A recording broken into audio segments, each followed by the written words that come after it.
Radio or its staff. All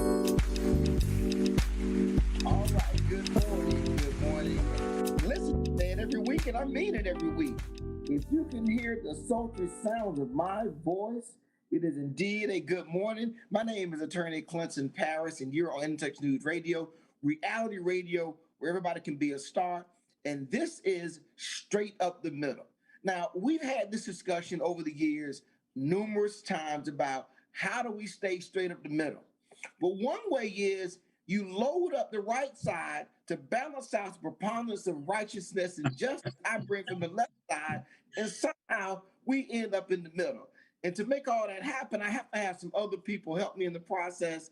First of all, let me bring to the microphone none other than the great Pete Edwards. Good morning, Pete. How are you doing? Good morning, my brother. And once again, you sound like you're trying to be Will Downing or somebody like that now. So I'm not mad at you, bro. It's summertime, hot time in the city. I hear you, Pete. Well, listen, everybody. We log in on this show every week to try to decompress, digest, make some sense out of, bring some reality to, add some common thought and approaches to all the crazy stuff that happens just in a 7-day period. So if you miss us one week, you're going to fall way behind. You need to be here every week to catch up.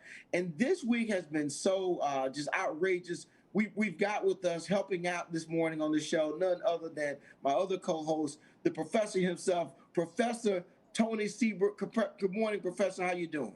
Man, good morning. I'm glad to be here. Good morning. What's going on, Pete? I'm glad to be here with you as well. Oh yeah, I'm doing fine.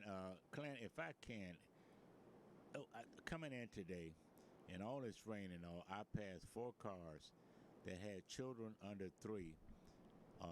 Looking out the window in the rain, no car seat, no nothing. So I don't know, Tony, I don't know, it's beyond politics, but it's strange to me that we can't have future leadership if our kids are not being protected by drivers that look like us, speeding in a rainy weather, and none of the kids having seat belts on in the back seat. No, it does not make sense. I passed one once again, probably about 2 or 3 years old, in front of the driver, in front of the steering wheel, off of MLK, I think, and 40th Street. We cannot have that. Pete, you snitching? Yes, absolutely. You gave the street.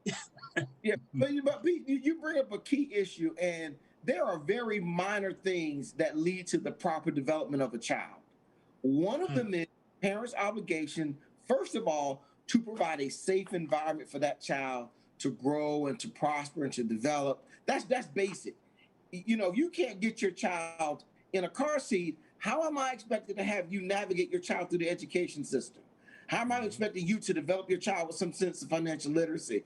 Those are underlying factors that you're right about that. It is a big issue, and unfortunately, you have too many parents. Not with just that, and I think a lot of times these are younger parents who are just not understanding the necessity that you have a routine and discipline, and that you're teaching the child about the future of how they develop, though. So, with that being said, I don't want to waste time chit-chatting about nothing else but these important things that happened this week. Oh, yeah. I'm going to give y'all a softball.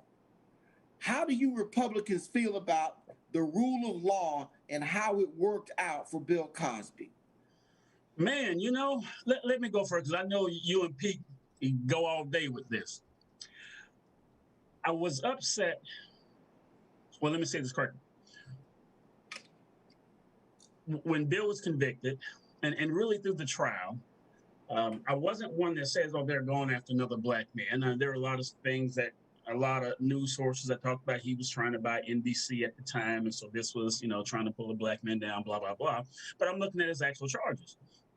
So, and they were valid, and it made me, sad in a way that, okay, here is your day.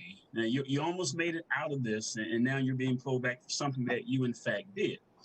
But when I read why the charges were dropped, and interestingly enough, like, when I left the show, I stepped back from most social media, and it wasn't until, the recent death that happened in my family that, I started to go back on.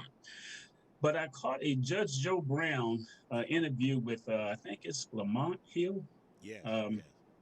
and Judge Joe Brown put it out there. And he reminded me of, yeah, yeah. I mean, if you can't prove what I've done beyond a shadow of a doubt, that is the rule of law. And I know, Clint, you're a lawyer, and that's something that has to be a mantra. Even if your client is convicted because you couldn't prove it, we've had this conversation before about other things. It may have been about Donald Trump. I mean, if you can't prove it, then you can't prove it. Hmm. Doesn't mean they're innocent necessarily, but you can't prove it. Joe Brown talked about, the Emmett Tills and every other black man who has been done an injustice in this country because people got in their emotions and didn't go with the rule of law, but got in their emotions. So with that case, and especially the way Judge Joe Brown put it, I'm like, man, good for Bill. Now I was kind of concerned. Why is Bill nose so light? I'm like, what's up with his nose? Is that powder on his nose? I've never seen his nose so light. But let's leave that alone. But okay, go ahead. All right, here's the thing, Clint. Go Here's ahead, the Pete. thing. I think we all knew he was probably that conviction was going to be reversed just by prosecutorial misconduct. And the issue about the rule of law is how do you apply it consistently and fairly with regards to people of different races, ethnicity, background, stuff like that. If the rule of law is the rule of law, then that's what it should be because there's a possibility that Harvey Weinstein may have some of his charges dropped. So I'm talking to a black female, and her thing was, well, it shouldn't have applied to Cosby.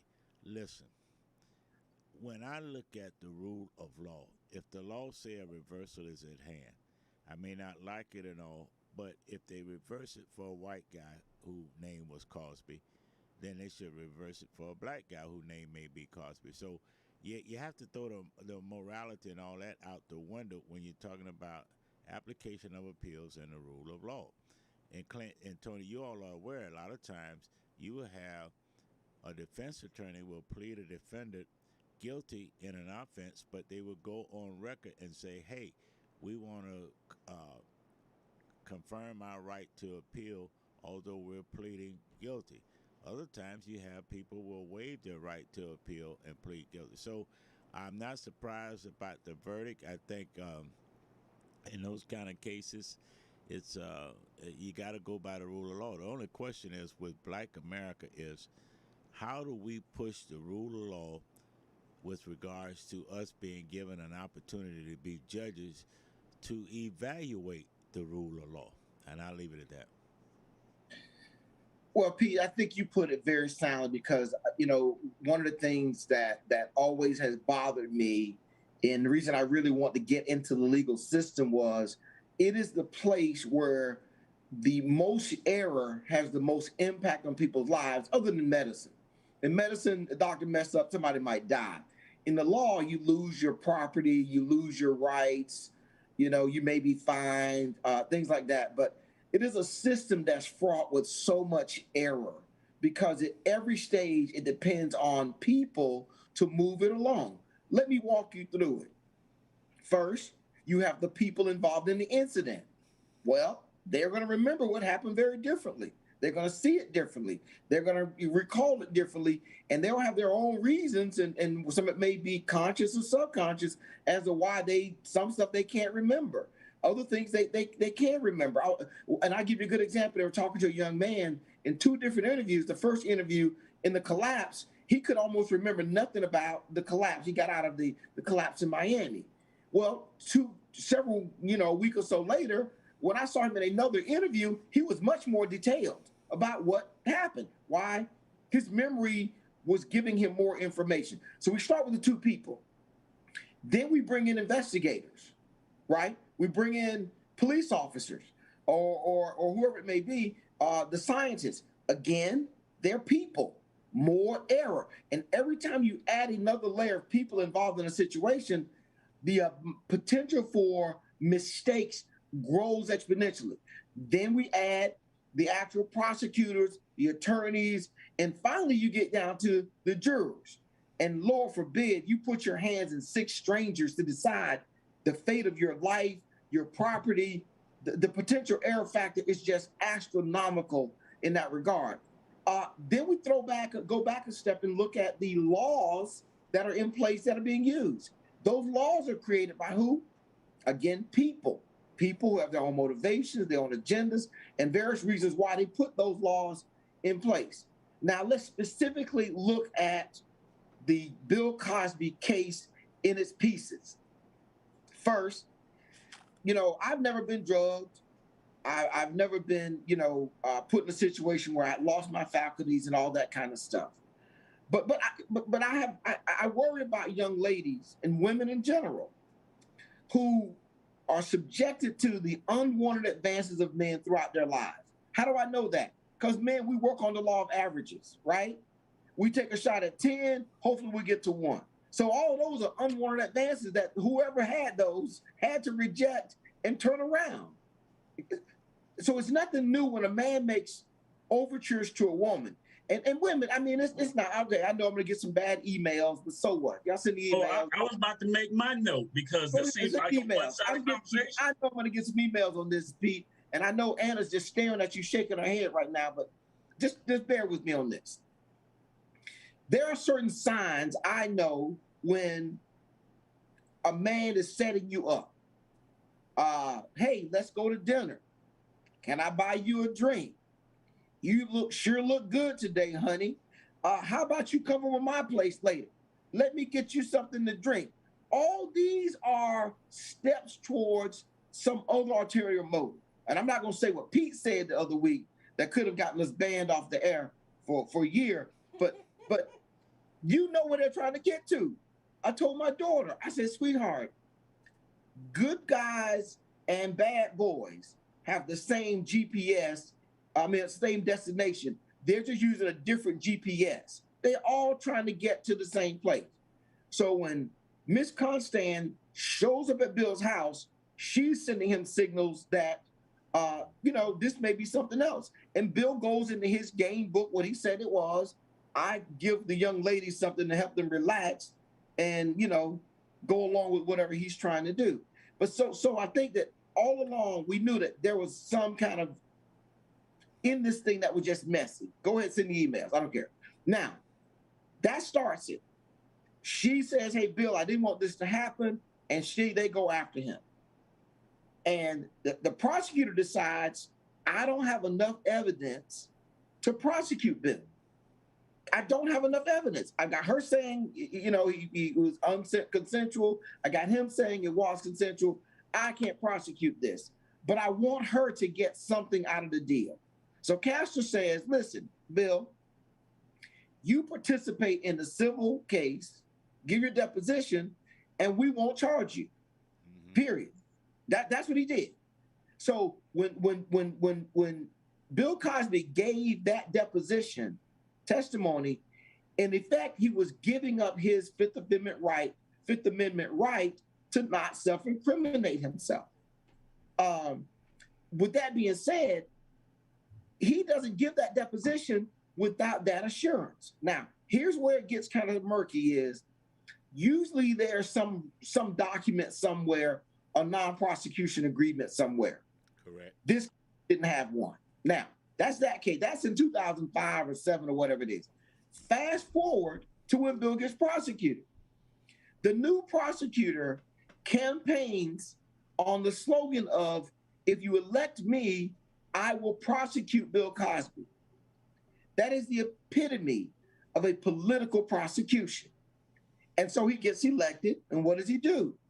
He prosecutes Bill Cosby. Now, it was a win-win for him, because if he prosecutes and loses, hey, I told you I'd do it. He prosecutes and wins, hey, I told you I'd do it. Either way, he wins. The loser in this was our judicial system, because it depends on people having confidence and trust in those people who run the system. I'm not happy that a man who may have molested and assaulted women, goes free. But if you were to say Bill Cosby walked away free, I don't think so. Bill Cosby's life is pretty messed up. At 83, he's older. He's lost his eyesight. He's cost him a bunch of money. he spent time in prison, you know. So I don't know who he had to pay off in jail to get his snacks, you know. It's, Get his it's jello. not been a this has not been a but I'm saying this to say that if you think the only punishment that's appropriate for people is to put them in jail, then you're sadly mistaken. That's our manly way of punishing people. But Bill Cosby has lost all his stature in the community. You know, his business is all out in the public, and he still has a lot of civil cases out there that have to be dealt with. So I think the rule of law in that situation uh, may have prevailed. But let me ask, but it was a week of the rule of law Clint, because Clint, because before you go on further, buddy, can I say one more thing about this Cosby case?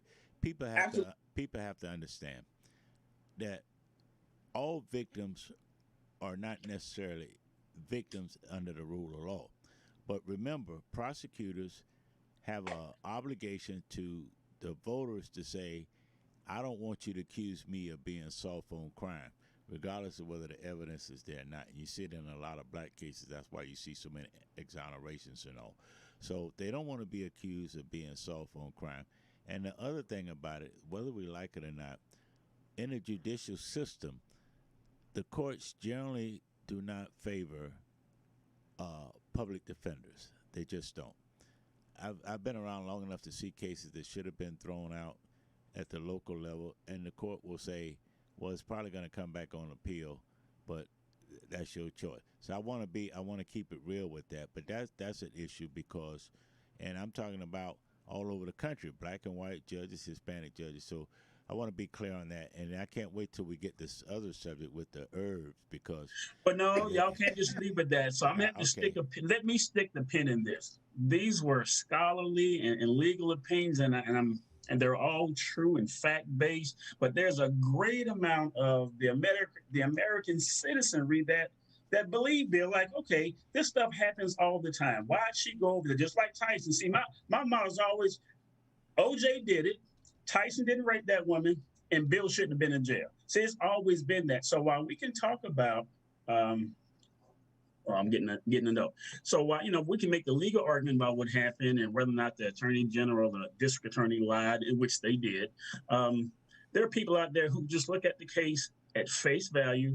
We don't need all this, and go that Bill got a rough he just got it rough, and they gave it to him because they wanted to stick Bill. Because we know a lot, Clinton. We can call a lot of names like the Epstein is gone, Harvey Weinstein is still around. What's the dude that played in the whatever Kevin somebody Spacey? I mean, there are a lot of people out there that should have been in jail by now. So I mean, we can talk about this in this legal way about what they did wrong and who's a victim. But Bill was ramrodded with this. Okay, that's the pin. Now let's move. You're right. I mean, what I was saying is though, but the winner to me was the rule of law. The system got itself where it needed to be. Now, just so that there's some people out there, your heads popping off, you send me these text messages. I'm not going to respond to that. Here's what I'm going to do. I'm going to give you the call-in number, 813-444-9588. You want a piece of this? Well, call in. Get some. There's plenty to go around. 813-444-9588.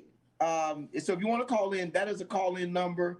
And you can join the conversation here. But like I was saying, the rule of law, it was a great week for the rule of law because we also had finally some trumped up charges that came down against the Trump organization and Trump CFO.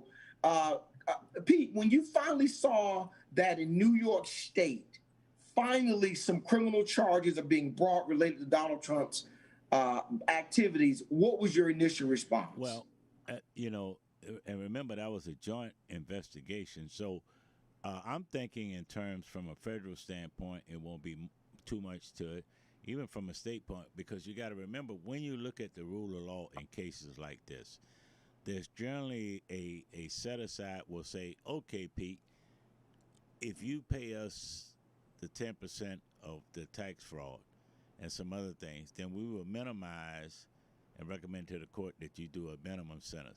See, people get it mixed up when they talk about the maximum amount of time a person can serve. It's like the Chauvin case. they talk about a maximum period of time people can serve. It's based on a lot of calculated factors. And if all those factors are not there, then the person, even if I'm a judge and want to hammer him for the hell of it, it's going to be reversed. So I don't see, I think at the end of the day with these charges, initially with Trump, they'll pay a fine. I don't even see the accountant doing no more than maybe 6 months in federal prison or maybe a year in federal prison and 2 years of supervision, which they normally do for federal prisoners anyway. This Well, man see, is 73.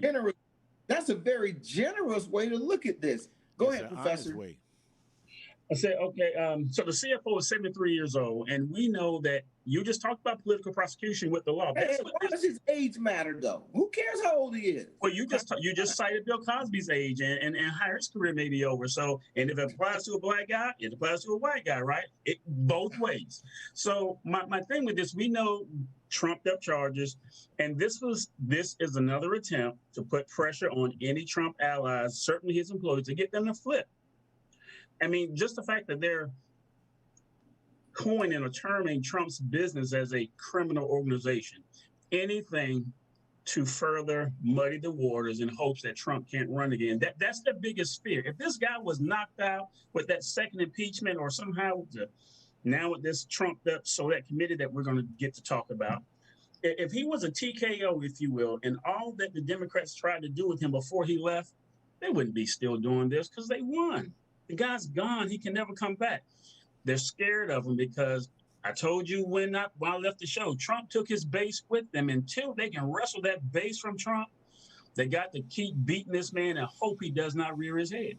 That's correct. You know, you make a key point there about the political nature, I think, of this whole dynamic. I don't doubt that there's a huge political part in this, but I think the political part is the embarrassment that they let him get away with the white collar crimes in New York for so long, and no one really held him accountable. They kind of looked the other way. He's just one example. I think you can probably go to tons of mega millionaires in New York and other places around the country and find they have two sets of books. You know, I've run into a lot of businesses that have multiple sets of books or no books. You know, in this case, I guess he had too many books, you know, and then finally one or two of them kind of caught up with you. But I think the charges, if it's true what happened, I'm okay with them. And we're talking about the CFO. We're not talking about Trump. We're talking about the CFO. We're talking about the CFO. And the whole idea, of course, but this happens at low drug level. Pete, you know this from being in the courthouse, is you arrest the petty dope dealer on the street and you say, hey buddy, give us who you're working for, you going to jail. And he freezes up, I'm not ratting my buddies out. Okay, fine. Let's drop a 20-year sentence on you and see if you want to talk then. That may be what they're looking into here with this guy because he's such a loyal person to Donald Trump. But unfortunately, that's not going to carry the day, I don't think. I don't think you're going to get away with in this situation. But the political nature of this is one of Trump's bases with Trump. In fact, I think they'll be in Sarasota with Trump this weekend. And the rain is gonna keep most of them, not the diehards. The diehards are gonna be there, buddy. Listen, Trump's hair is plastic. It doesn't matter. He'll be fine. Listen to this though. They're trying to make Trump they're not trying to make people leave the base leave him at all. They're just gonna make him so toxic and try to make the association with him so toxic that base becomes irrelevant when it comes to general elections. They'll dominate the primaries and they'll produce more toxic candidates for the general election. And it's going to make that's my gut feeling on this, is where they're going to end up. And for whatever reason, from the party side of this, they keep, doubling down. The other thing, though, is from a cost standpoint, do you think it justified the means for them to spend this much time and effort going after Trump? And these are the only charges you came up with, though. This is all you got? It's more to it than that. It's more to it than that. But at the end of the day, you will see, I don't think you'll see Trump doing jail time. I don't think you see the accountant doing jail time. Because when you look at the average appeal process time and all, and the arraignment and the whole bit, you're talking about, unless it's a plea or something, you're talking about 4 years out before a final disposition of the case. So, as far as that will help the Trump base. And not only that, but we keep forgetting that Trump, you may cut his head off, but it's a 7-head snake. So cutting Trump off means nothing. The base is going to be there. They're going to, when you look at what they got going in Congress and all like that, I don't blame them from a political standpoint. They're going to be more powerful even if Trump decides not to run because of the way they have grown roots in the base all the way up the line from elected officials to police officers, the whole bit. We just got a right-wing extremist part of the party now that's running things simply because it's a race issue, number one, and there's an income issue, number two, that keeps us as a Republican Party from going back to the middle of the road of true conservatism like we used to do. That's why they call it the Lincoln Reagan era. Well, that's gone right now, but it has not totally disappeared permanently. I just got a message from Anna that we got to go to break real quick, but I wanted to get your thoughts again with our theme of the rule of law this week, the ruling in Arizona regarding voting rights. I will say my thoughts. It kind of surprised me that we got that ruling as quickly, that we got it saying that it's okay to put certain restrictions in regarding voting when we're in an era of the need to get more people to vote. When you heard that come out, Professor, that the Supreme Court in Arizona upheld voting restrictions, what did that signal to you was going to be happening in the future? Well, I don't know if anything's going to happen after that, but certainly I was happy when I saw it because let's call it what it was. They stopped ballot harvesting. Yeah. So that reflects back on Georgia. So yeah, it was a win that we needed because we know that was a loophole in the system. And we talk about loopholes for millionaires. That was a loophole for Stacey Abrams and the crew to grab all these hundreds of thousands of fresh new voters in a bag. So yeah, I'm glad it happened, and I hope that continues on. I certainly do. Well, the thing, because guess what? The election was stolen.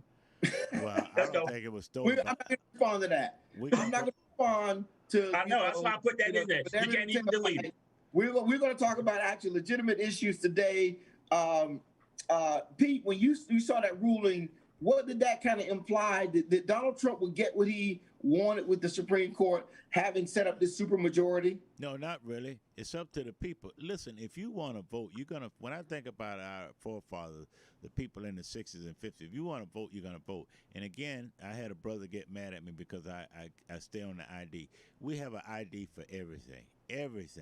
And so that's a red herring when the civil rights movement talking about voter ID. We need ID for everything. So if the state's paying for you to get a new ID that you never had before, stop being seeing about it and go ahead on and put your foot to the metal and say, okay, I want a free paid ID by the state. Now, after that's out the way, then you decide whether you want to vote or not, and it's up to the individual, because I don't care how easy we make it to vote. There are a lot of brothers and sisters out here uninterested in voting, period. They don't want to vote for the white man, and they don't want to vote for a brother who they think may be aligned with the white man. So we're going to go to break, Clint, and I'll let y'all simmer on that a little bit over this 4th of July weekend. Well, we're coming back to that. Anna said a break time. All right, okay, great. I'm not going to dwell on it, but like I said, 2 minutes, I think. Okay, go ahead on it. It was a great week for the rule of law, because I think no matter where you are on the political spectrum, everybody got a little something this week in what we saw come out of our judicial system, which means, guess what, everybody? Kind of like this show, it's straight up the middle, and it only stays there if both sides police what's happening and do their part. Pete said it first. We're going to take a break and come back. When we come back, we'll talk a little bit about the herb and some other stuff that's going on. It's Clarence Thomas chiming in here. You're going to get a Clarence Thomas quote on this show today. First, we'll be back. In Texas News Radio, reality radio, where everybody can be a star. We'll be back. Man.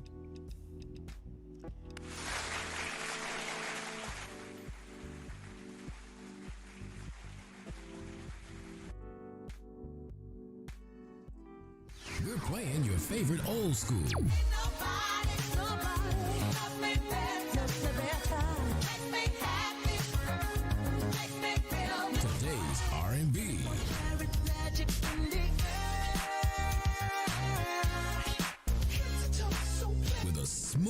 touch of jazz.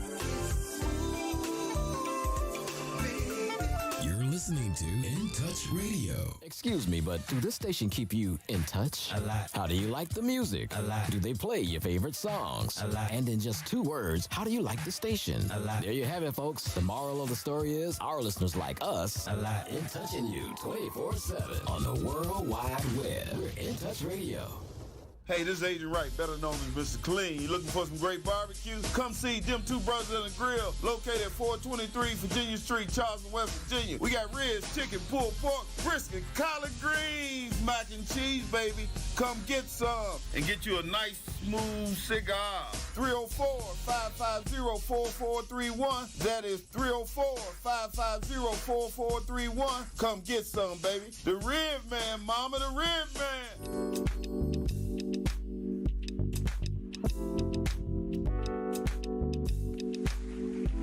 All right, we're back live on Touch News Radio, reality radio where everybody can be a star. Again, my name is Clinton Paris. I'm one of the co-hosts on Straight Up the Middle. And, every week I come on this show and I'm all excited. And usually by Wednesday or Thursday, my juices start to get flowing because it is absolutely my therapy. And I hope that for those people who are at home listening, you get something out of the show. I know, a lot of you don't call in or you don't engage us. But I know that we late thought, and I'm going to go knock off a couple of questions that real quickly over what we covered in the first half of the show. One question I got was there prosecutor misconduct in the Bill Cosby case? Well, they have a real broad spectrum of opportunities to prosecute people, and I would much rather have prosecutors looking to push the laws as tightly as they can, and that we hope the system will balance itself back out. One of the other questions that somebody sent me is about unwanted advances and whether or not I want to make a disclosure to the public. No, I do not. I'm just talking about the facts of life. And listen, ladies, you out there listening, you want the unwanted advances. I'm going to tell you why. Because you never know when the guy you want to make the advance is going to make the advance. But if we get to such a place where men and women cannot engage with each other and see if there's some mutual desire to become, build a relationship, then you're stuck on, I guess, one of these dating apps or something somewhere where we let technology take over. But I'm gonna leave that at that. Okay, so I've addressed those two, and I said that's all I'm gonna do. So now we got the second part of the show is we want to deal with this issue regarding. I think the young lady's name is Sha'Carri Richardson. Phenomenal track athlete. Yes. Howling out. Breaks records going into the Olympics. Just a phenomenal athlete. And unfortunately, she has come up testing positive for marijuana. Now, here's a story that she put out. That I think it's her grandmother passed away. And so that her grandmother passed away. And so she smoked some mother weed. Or grandmother? Now, mother. I don't know, her biological mother. I thought it was a grandmother. But let me say, somebody close to her passed away. So what that implies is she smoked the marijuana to calm her nerves or to help her process what she was experiencing emotionally. And now we have the Olympics coming out saying she is banned from participating. All right, Pete, I'm going to defer to you as our resident marijuana understanding expert on this. Who got it right? Who got it wrong on this one? Obviously, when you look at her interview, and I looked at it twice, I saw 3 things there. Number one, she knew the rules going in. She knew that. And then I look at a case that just similar to come up is in the news about a young African-American female that for the second time was suspended for doping issues. This time she said that she was caught up in the aftermath of a personal abortion. Here's the thing I think about Carrie Richardson. Number one, I think it's a smokescreen from her. We have losses in our family all the time. There are many ways a professional black professionals that could have helped her cope with, even peer group that cope with the loss of a mother, the biological mother, although she was raised by her grandmother. Exactly. And then when you look at her interview, she gave that half-hearted apology. Well, I'm human. Well, that's understanding going into the rules. And when you're talking about, well, I'm only 21, that's a cop out too. Let me tell you something. I've dealt with young people, 14 and 15, particularly females who've lost their mother or grandmother. They've sought help. In this case, she was a regular smoker, okay? I mean, if we all have smoked herb one way in our life, burned trees or used a roach clip or whatever the case might be over the Don't years. put that on me, Pete. I'm just saying, well, I'm telling you, when it happens in life. If you cannot give a full testimony of how far you've come in spite of your own misdoings in life, there's no testimony to give to teach our young people how to be even better leaders than ourselves. So when I looked at that interview, it was a fake interview, because if you look at her eye movement and then she says, well, I'm only 21. Listen, she just didn't start smoking herb, okay? It Right. had nothing to do with the loss of her mother. Now, I don't minimize that, not at all. But when you look at that interview, it's a fake response, and she's fortunate that particular black women are feeling more empathy than they should with regards to her. The international rule is the rule. They know it going in, and I don't think it'll be the last time. She's just immature for 21. Now, she got a lot of neighborhood in her, and I like hood sisters and neighborhood sisters. That means the whole neighborhood has raised them and made them a better woman, okay? So I'm not negative. But it's a fake interview to try to cover up something that she thought she could get away with. That's as simple as that.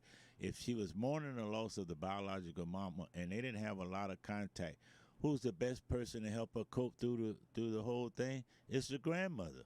Exactly. I'll leave it at that. All right. Well, now here's my piece on that, and I certainly agree, Pete. I didn't think it was a very truthful interview, but it's what you're going to say. I mean, because her career's on the line. She made a mistake. Unfortunately, she's young, just like most NBA players. I mean, they make that first mistake, it's on every front page, and now she's supposed to respond appropriately. And it doesn't happen like that. Michael Vick, prime example. He should have just said, "Yeah, I knew something about the dogs," but he lied. I mean, it's just one of those things. It's knee jerk, and you go with what people tell you. Hey, everybody believe it. Say your mom died. You're right. I can't dismiss what happened. It's unfortunate. Now, I do agree that marijuana, given that they're trying to legalize it, and it's up and down in different states, I think it should be like they do in well, not really in basketball, where you get suspended for a number of games or something like that. But in football, you might lose a season. I'm not sure what the penalty should be. I think it's kind of steep, given, again, that they're on the fence about what they're going to do with marijuana. Marijuana is not a performance-enhancing drug. We all know that. Pete, you was trying to put us out there saying if you smoke some weed or some trees or something, whatever you smoke, marijuana is not one of those things that's going to make you run faster. So, if anything, it would have hurt her. Wouldn't have helped her do anything as far as her athletics. Yeah, it hurt her, all right. So, Tony, you got a caller. Anna, we got a caller on the line. Anna, you still have that caller there? So let's bring the caller in. They hung up. Nope. Okay. Well, let me say this right here. I have, it's one thing when Pete's wrong, and it's another thing when Pete and Tony, Professor Seabrook, are wrong at the same time. How can y'all miss this so badly? So badly. Did you set us up? I ain't hear anything. So badly, Clint. Listen. Okay, here go your caller back. You got callers back. Okay, let me get the caller, and then I'm gonna walk you through the track. Go ahead, caller. You're on In Touch News Radio. What's your comment?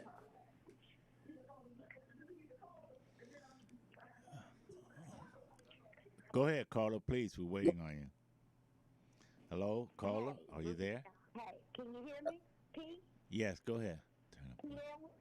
First of all, this is Tammy Bay Tammy, and I just want to tell you, I'm watching y'all on YouTube, and I'm listening, and I have been commenting on this situation for a minute. First of all, I have had a serious loss in my family before. and I was devastated. And the first thing everyone offered me was value. The ministers, the therapists, the friends, everybody wanted to give you some value, some prescription. I turned it all down. I said, no, I'll smoke weed. And that's what I did. And it allowed me to go to sleep, rest, relax, and just sleep. Now, first of all, these rules or these drugs are put in place to stop an advantage. Weed does not create an advantage on anything, especially in running. So if anything, it would slow her down rather than speed her up. And I believe with all my heart that the rules are in place just for us. And as long as we'll go along with these rules, then we are part of the problem. Every time now, when the white man changed the rules, y'all gonna be all right with it. But right now, y'all against her. I think she did just what she needed to do: smoke some weed, go to sleep, and be done with it. She lost her family member, and she lives in a life like we never did. Her whole life is a PTSD situation to me. So, and I know doggone well, white children been getting prescriptions for anxiety of weed, and ours have never. We've been locked up for it, and they've been, when we self-medicate ourselves, but they have prescriptions. So I think it's unfair. Preach, Tammy, preach. Well, again, listen to what I said. It appeared to me when I looked at the interview 2 times, and plus the short interview with Lester Hope, it appeared that she was trying to come after the fact. She never mentioned that she even, because if you remember what she said, she learned of the passing through a reporter. But she never mentioned anything about seeking any consolence or anything from the grandmother. And here's the other thing that tipped me off why I think I understand her smoking the coal her nerves and all. I get that. But when she said, I'm only 21, to cover up, see, that's a giveaway to me. And Right. it's not like that she just started smoking. That was a tip to say, hey, I can use this as a legitimate excuse that I smoke, but she knew the rules going in. So if you know the rules going in, even during that sorrowful moment, I would think that she would reach out to somebody else. But she's just an immature 21-year-old. And I guarantee you, when she write a book, when she's about 28, how she made the comeback and all like that, she's going to talk about, I should have taken some stuff. Huh? Who says she's going to survive that long?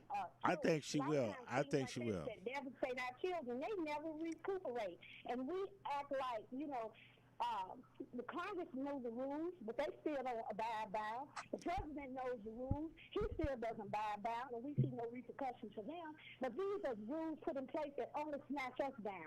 And as soon as we as black people start saying no, I've been saying no to this weed situation a long time ago when others were not. But they were in Colorado making millions and millions of dollars on it. Didn't even have a bank to put it in. So, right. So I'm not into that. What she did, like it's so wrong, and I know all these other kids are doing it. If she was doing a drug that was giving her advantage over the other kids or the other young adults or whatever you want to call them, I would go along with it. But yeah, she is only 21, and no one should have to explain all their actions until they're questioned about their actions. You're not going out saying, "Oh, my grandmother died and I smoked some weed." Only reason she don't bring it up is if she's tested and there's a problem she has to. So coming up with your defense, of course, you defend yourself once you're questioned, not before. And we as black people got to stop going with all the rules and turning our children in and let us do the same thing, and there's no sense. Lady shoot up in the air. She locked up for I don't know how long. No, don't turn them in. Don't tell them. Don't confess. We can discipline our own children just like they can. And I just think it's not fair. And we need to say no, no, no. And we need to be protesting and saying, let her run. It's not an advantage. Weed is not an advantage, and that's what the rules were for, right? Let's stick with the game. They threw a fence up. They took our awards. They threw a fence up outside the Capitol when it led to protesters, and nothing has happened to them. Took those men awards back in the 60s. So we know that's not acceptable behavior, or should have thought it wasn't, but it's acceptable for them, just not for us. Well, Tammy, you actually said what I said, that the weed is not a performance enhancing drug. So, and again, the fact that states are now on the fence, different states have different marijuana laws. I think there needs to be something done, because right now they're dealing with what's on the books. And This is a law that's on the books. too, and Now I can see the international flip law. side of that. It's not a performance enhancing drug, but if you're getting sponsorships or people are paying you, and we know that the ruling came that these college players can now get paid. So now if someone's putting money into you and you are not doing a performance enhancing, you're doing something that's going to make you slow. I mean, so the flip side of that is also problematic. I think, and before we go on to Clarence Thomas, whatever you have in mind in this short time, Clint, I think more to the story is going to come out. I think she's Clint's muted. You're muted, Clint. I think she's going to be stronger, and I think she's going to help young women her age between 18 and 21, because when you look at that and you look at, she's assertive enough to say, you know what, I'm going to move on up the ladder of success. And she's a fighter. And that's what I respect about her. She's a fighter. She's a little bit defensive, but she's a fighter. And I think when we look at it 3 years from now, we're going to see it. What are we for our children? We just go along with anything they say. What are we? Now it's time for us to protest and say, and stand up and say, we don't think this is fair. This is legal all across the United States.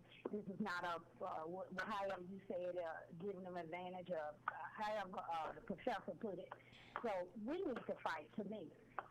Every time, it's like you don't toot your own horns, and sometimes when you hurt, you can't fight your own battle.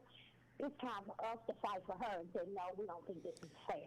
And whatever the reason, when she came time to run, we will not help her win no race. And she won that race, and she deserves her opportunity. Period. And if she gets some therapy behind it, fine. Just like that tennis star. All of a sudden, they wanted to be all on her case because she didn't feel like she wanted to do. They rewrite the rules when we do things. They rewrote the rules on Bitcoin. They rewrote the rules on Congress. They rewrote the rules on President. Now, these are rules, and rules are made to be broken. And rules are changed all the time. So we just got to have the guts and the balls to stand up and try to change some things. I like that. One reminder: this is an international rule.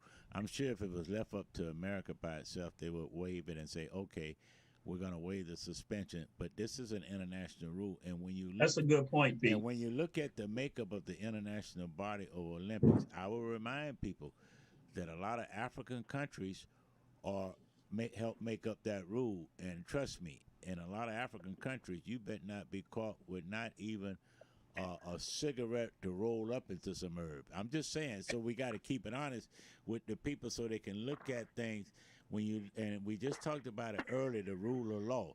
If I was on the Olympics for here, I would wave it and say, let the lady run.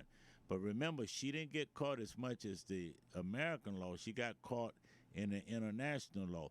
So when I look at it from an independent perspective, I'm thinking, what about those brothers and sisters that make up the voting bloc in Olympic rules that come from countries of color or even African countries who we run the show, and they voted to put that rule in? Just saying, keep it honest. All right. Well, we appreciate you calling in, Tammy. Thank you for your perspective. And I know that we're in a space in America, we're transitioning from how and why we've criminalized certain things and not criminalized other things, and how we look at them. And particularly our younger generation has gotten caught up in that transition. And this young lady, unfortunately, as Pete mentioned, on the international stage, there's a different view of how marijuana is handled worldwide versus in America. And I'll say this about America and how marijuana, basically, it's kind of like what happened with alcohol during Prohibition. It's lost the fight. It's not giving up the fight because there's some new revelation and all that stuff. It is basically realized we can't stop people from using marijuana in the United States. And so America's attitudes, and guess what it's doing? It's doing what it does with everything else. It's monetizing it. We can't stop it. Well, let's make some money on it. Let's turn it into capitalism. But Pete, you've been itching. You've been itching to talk about Clarence Thomas. And I know people were surprised, and I said, yes, we will be talking about, Clarence Thomas, Supreme Court Justice Clarence Thomas. He came out with some comments about marijuana. Pete, you have a response to that. What were your thoughts? Well, here's the thing. The comments that he made, of course he'll make them now because more and more white people are getting affected by some of these state rulings and the federal law that says marijuana is illegal. But when I look at it from an African American perspective, and especially a hood brother like I think I am, it's fake from him. Okay, the black community, under no circumstances, should depend on Clarence Thomas to give us any meaning or any perspective from a positive nature that's going to be fair to us. That's not going to happen. Now, what he's talking about is that the Supreme Court feels that they don't want to. Eventually, if it goes back to them, they're going to throw out the federal law about marijuana being a level 1 drug or something like that. But look, it's too late now. Look at how many of all our kids are damaged and going to jail for it and all. But I will say this, and I'm serious about this from an African American point of view only. Forget about the white people, but I'm talking about as we raise a new generation. I deplore young people who, under the age of 16, openly smoke marijuana on the street. It's bad enough that they're selling it now in that crystal meth, especially downtown in Tampa and parts of East Tampa. But I have no sympathy for young people who get caught selling marijuana, crystal meth, or smoking marijuana openly on the street corners, by the bus stops and all, and they're only 14 and 15 years old. Now, we can say we don't want the police to deal with them, but then the community needs to deal with it. If you grown, you want to smoke your herb, burn your trees, use a roach clip, fine, I get that. But when you're talking about what we're seeing now, and we keep trying to bear it, 12, 13, and 14, and 15-year-old, particularly 15 and 16-year-old young girls trying to sell marijuana and asking you to go into Circle K and buy the spiffs or whatever they want to put the reefer in, that's wrong. And so they're going to make marijuana legal across the country, and they're going to throw out the federal case. But the black community has a moral question that we have to ask ourselves, regardless of the American law. Do we want minors to be openly smoking marijuana and selling drugs, marijuana half an ounce and all that kind of stuff on the streets in our community? Now, that's the bigger issue for me. Professor, what did you think about Clarence Thomas wading in on this situation? It's unusual for him to jump in on something like this. Well, no, it's not unusual. Supreme Court justices also have their opinions out there. You guys just picking on Clarence Thomas, but what he said was pretty much what Pete's saying right now, and I said it before we moved here in the context of Sha'Carri Richardson. Right now, state laws are often conflicting with federal law. And what he's saying is, it used to be a comprehensive law, but now, with all the variations, we need to do something. That makes perfect sense. It's just the fact that it came from Clarence Thomas that it just bothers people. But I think Pete's position may be a bit untenable when we're trying to carve out an age group for African Americans. And I've said this before, unfortunately, African American as a group, when these social things, drugs are passed, they affect us differently. If we're going to look at things head on, when we look at single parent households, we're already 1 foot. It's not as strong. And when you interject drugs and things, it's going to alter someone's ability to rationalize at a young age. But here's the thing. The way kids are raised, you can't tell them, well, you can't do this until you're 17. Why do you think they're drinking now? I mean, you just can't stop that. That's a very untenable position to have. I don't know the answer to that, but to think that somehow, we need to really be on our kids, I agree with that. So that's, I don't want to say that I'm disputing that, but I don't know how we go forward with something that Pete just said. Well, we need I don't like to see leadership. We need a future leadership, and if we can't, if they're gonna be locked up for openly selling with all the cameras out there and all of that, and then they're not even, a lot of them are taking the doggone money and buying false hair and all of the other foolishness and cars. All right, Pete, you're going too far. You got a caller. Hold on real quickly. We got a caller calling in. Hey, Anna, let's get that caller on real quick. Go ahead, caller. Caller, we've got 1 minute. Tell us what's on your mind. I actually had comments just going back to, the young runner and her issue with marijuana and, what she's dealing with the Olympics. I'm sorry, I didn't have comments on Clarence Thomas, but I was trying to call in then. But it made me just think back to, and if you all have time over the weekend, a couple of years ago, Bryant Gumbel, he's got maybe like 2 investigations on the Olympics committee and how corrupt it is. And so oftentimes when things like this happen, I wonder why Americans, especially Black Americans, still choose to participate with this organization. There's several, in his documentary, he shows how when they build the stadiums, they displace families, poor families. They end up with not having a place to live. They showed that in Japan. I think in one area they built an area for people to work in during the Olympics, and when it ended, those people were left there with no water, no food, and I think they still reside in that area.